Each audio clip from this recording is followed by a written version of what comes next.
आज़ादी का प्रतीक है 15 अगस्त, राष्ट्रीय पर्व है 15 अगस्त, स्वतंत्रता सेनानियों का बलिदान है 15 अगस्त, देश की शान है 15 अगस्त। नमस्कार आप सबको।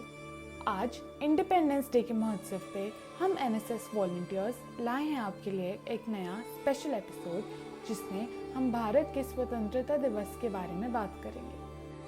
आज मैं गुरनूर सहगल आप सबके आगे एक कविता प्रस्तुत करने जा रही हूँ, जिसका शीर्षक है मातृभूमि को कोटि प्रणाम। मातृभूमि को कोटि कोटि प्रणाम, मातृभूमि को कोटि कोटि प्रणाम। सारे जग में भारत देश महान, मस्तक पे सजा हिमालय आलीशान, गंगा यमुना जलधारों का स्थान। ना मैं बंगाली, ना मराठी, ना गुजराती, मेरी तो बस एक ही पहचान, मातृभूमि को कोटि कोटि प्रणाम। सारे जग में भारत देश महान। बापू ने सिखाया देशभक्ति का ज्ञान, हिंदी भाषा हिंदुस्तान का मान। जब भी देश पर आंच आई, सरहद पे जवानों ने दिया बलिदान। मातृभूमि को कोटि कोटि प्रणाम, सारे जग में भारत देश महान।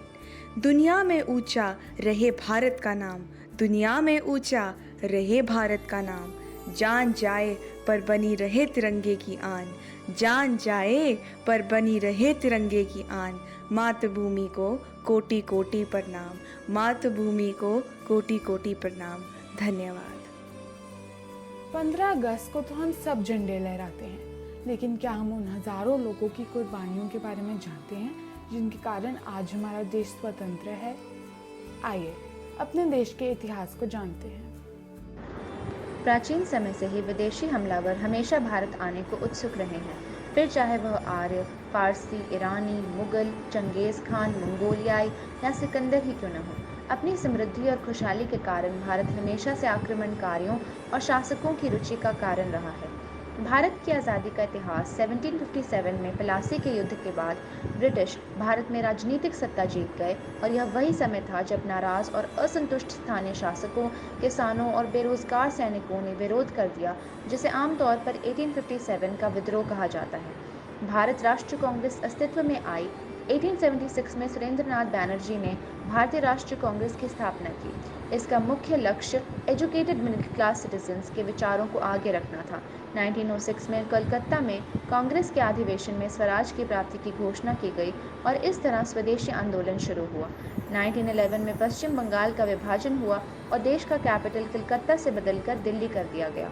इसके साथ ही ब्रिटिश सरकार भी भारतीयों के प्रयासों के विरोध में तैयारी कर रही थी, जिसके नतीजन 1909 में कई सुधारों को लागू किया गया।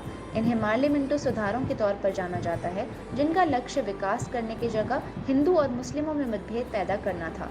इसे डिवाइड और रूल स्ट्रैटेजी भी कहा जाता है। जहां एक ओर सुधारवादी और क्रांतिकारी योजनाएं बनाई जा रही थी और काम हो रहे थे, वहीं दूसरी ओर पंजाब में जलियांवाला बाग नरसंहार हुआ। स्वतंत्रता संग्राम में गांधी जी का योगदान 1914 से 1918 के प्रथम विश्व युद्ध के बाद महात्मा गांधी भारत लौटे और देश की हालत समझकर अहिंसक आंदोलन सत्याग्रह के तौर पर शुरू किया। असहयोग आंदोलन ब्रिटिश सरकार द्वारा निष्पक्ष व्यवहार न होते देख 1920 में महात्मा गांधी ने असहयोग आंदोलन शुरू किया। यह आंदोलन 1922 तक चला और सफल रहा। Simon commission. असहयोग आंदोलन के खत्म होने के तुरंत बाद भारत की सरकार में नया कमीशन बनाया गया, जिसमें सुधारों में किसी भारतीय सदस्य को शामिल नहीं किया गया और स्वराज की मांग को भी मानने का कोई इरादा नहीं था। लाला लाजपत राय के नेतृत्व में बड़े प्रदर्शन किए गए। नागरिक अवज्ञा आंदोलन। दिसंबर 1929 में नागरिक अवज्ञा आंदोलन शुरू किया गया, जिसका लक्ष्य ब्रिटिश सरकार को पूरी तरह अनदेखा करना और उनकी अवज्ञा करना था।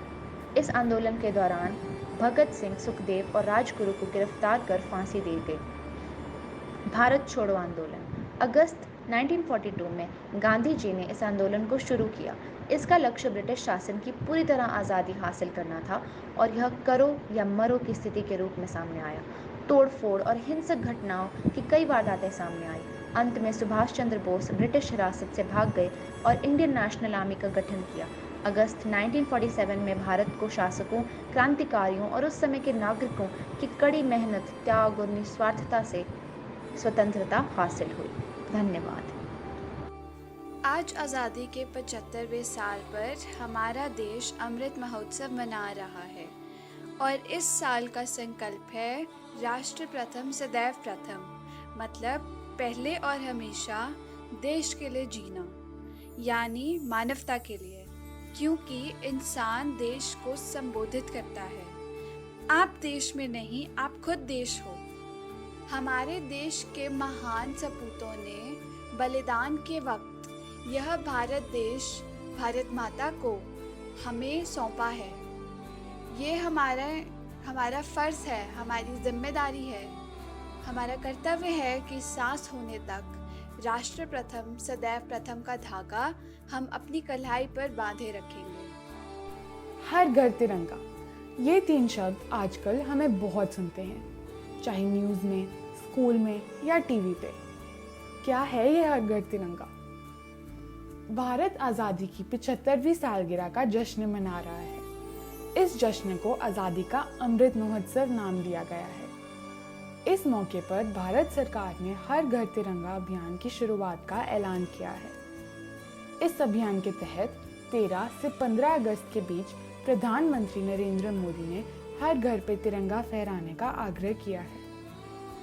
इसीलिए अगर आपको सड़क के साइड पे कोई झंडा बेचता हुआ दिखे तो उसको ज़रूर खरीदें और अपने अपने घरों में पूरे जश्न के साथ लहराएं। तो आइए मनाते हैं स्वतंत्रता, एकता, विकास और लोकतंत्रता का 75वां साल।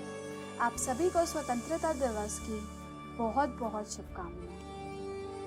हम आशा करते हैं कि आपको यह एपिसोड अच्छा लगा और हम मिलते हैं नेक्स्ट एपिसोड में। तब तक के लिए शुक्रिया और जय हिंद।